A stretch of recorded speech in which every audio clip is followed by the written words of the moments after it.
এবার তুলে নিয়েছি। খুব সুন্দর নরম হয়েছে।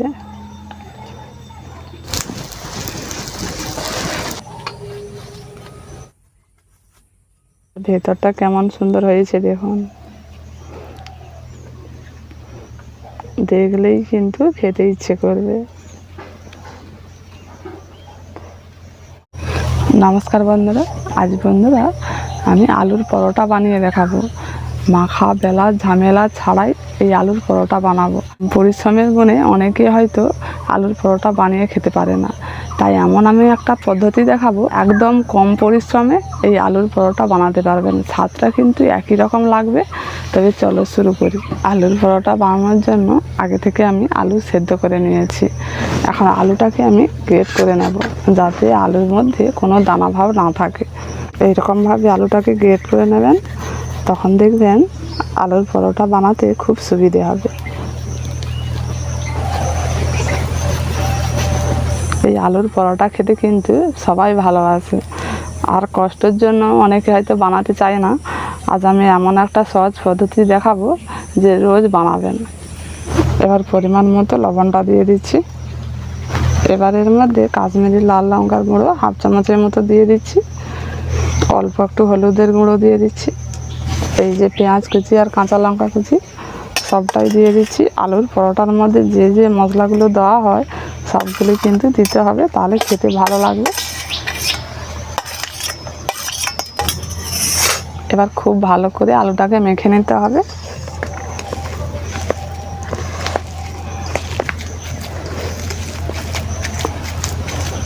সুন্দরভাবে আলুটাকে মেখে নিয়েছি। এই পরোটার জন্য আমি 1 বাটি ময়দা নিয়েছি। আপনারা চাইলে আটাও দিতে পারেন। এখন ময়দাটা পাত্রের মধ্যে নিয়ে নিচ্ছি। এবার পরিমাণ মতো লবণটা দিয়ে দিচ্ছি।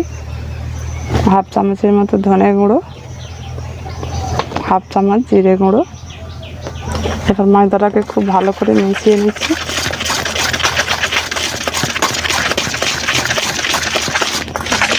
এবার এই ময়দার মধ্যে অল্প অল্প করে জলটা দিয়ে দিচ্ছি।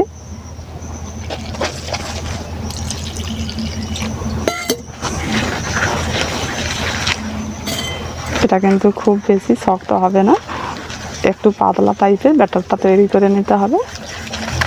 এখন ময়দাটাকে ভালো করে একটু মেখে একটু পাতলাভাবে ব্যাটারটা তৈরি করে নিয়েছি।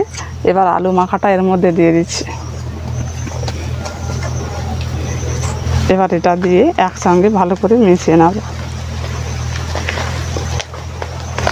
ব্যাটারটা কিন্তু বেশি পাতলা করা যাবে না, একটু গাঢ় টাইপের থাকবে, সেই রকমভাবে ব্যাটারটা তৈরি করে নিতে হবে। এর মধ্যে একটু জল দিয়ে দিচ্ছি, বেশি গাঢ় হয়ে গেছে। অল্প একটু জল দিয়ে ভালো করে এখন 5 মিনিট ধরে ফেটে নিচ্ছি। আর ফেটে নিলে এই পরোটাটা খুব সুন্দর নরম হয় আর খেতে খুব ভালো লাগে। এখন এটাকে 5 মিনিট ধরে ফেটে নেওয়ার পর এবার গাঢ়টা দেখুন কেমন হয়েছে। এই রকমভাবে গাঢ়টা রাখতে হবে। খুব বেশি পাতলা করা যাবে না, আর খুব বেশি কিন্তু শক্ত করাও যাবে না। এরকম মিডিয়াম টাইপের গাঢ়টা করে নিতে হবে। এবার আমি এটা কিছুক্ষণের জন্য ঢাকা দিয়ে রেখে দিচ্ছি। পরোটাগুলো ভেজে নেব। তার আগে আমি এখানে ধনে পাতা কুচি করে রেখেছি, এই ধনে পাতা কুচিটা দিয়ে দিচ্ছি। আর 2 থেকে 3 চামচের মতো সাদা তেল দিয়ে দিচ্ছি। এবার খুব ভালো করে একসঙ্গে মিশিয়ে নিচ্ছি।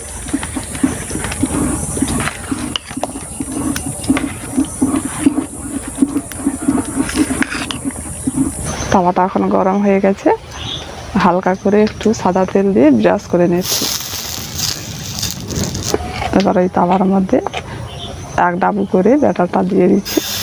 যেমন রুটি করলে গোলটা করে নিতে হয়, সেই রকমভাবে গোল করে এটাকে রুটি করে নিতে হবে। এইভাবে করে নিলে দেখুন সুন্দরভাবে গোল হয়ে যাবে, কেউ ধরতেই পারবে না যে এটা বেলা হয়নি। আস্তে আস্তে দেখুন ব্যাটারটা এখন সেদ্ধ হয়ে যাচ্ছে। এটা এখন সেদ্ধ হয়ে গেছে, এবারে উল্টে দিচ্ছি।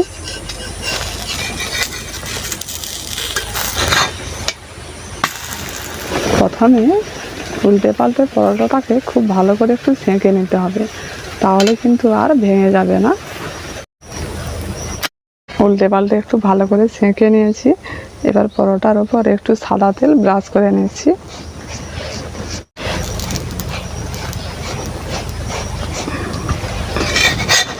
পরোটার দুই পিঠেই কিন্তু অল্প অল্প করে সাদা তেল ব্রাশ করে নিতে হবে।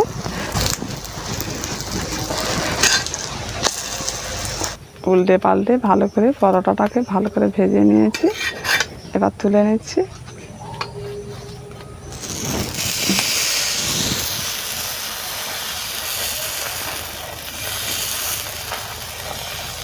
এখন এটা অনেকটা উপরটা সেদ্ধ হয়ে গেছে, এবার উল্টে দিচ্ছি। পরোটাটাকে উল্টে পাল্টে একটু সেঁকে নিয়েছি। এবার একটু তেল দিয়ে ব্রাশ করে নিচ্ছি।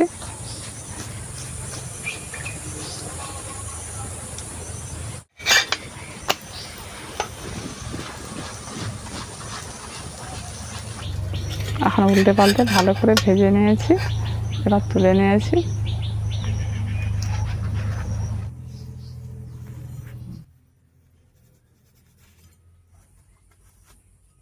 এখন সব পরোটাগুলো আমার ভাজা হয়ে গেছে। আর দেখুন পুরো বেলা পরোটার মতো দেখতে লাগছে, কেউ ধরতেই পারবে না যে আমি না বেলে এই পরোটাগুলো বানিয়েছি। কত নরম হয়েছে দেখুন, খুব সুন্দর নরম হয়েছে। ভেতরটা কেমন সুন্দর হয়েছে দেখুন, দেখলেই কিন্তু খেতে ইচ্ছে করবে। এভাবে করে মাখা বেলার ঝামেলা ছাড়া আলুর পরোটা বানিয়ে খাবেন, তুলতুলে নরম হবে আর খেতেও কিন্তু ভীষণ ভালো লাগবে। আর বেলা পরোটার স্বাদ যেরকম, এই পরোটার স্বাদও সেই রকমই হবে। অবশ্যই এভাবে করে বানিয়ে দেখবেন, কেমন হয়েছে কমেন্ট করে জানাবেন। সবাই ভালো থাকুন, আজকের মতো এইটুকু।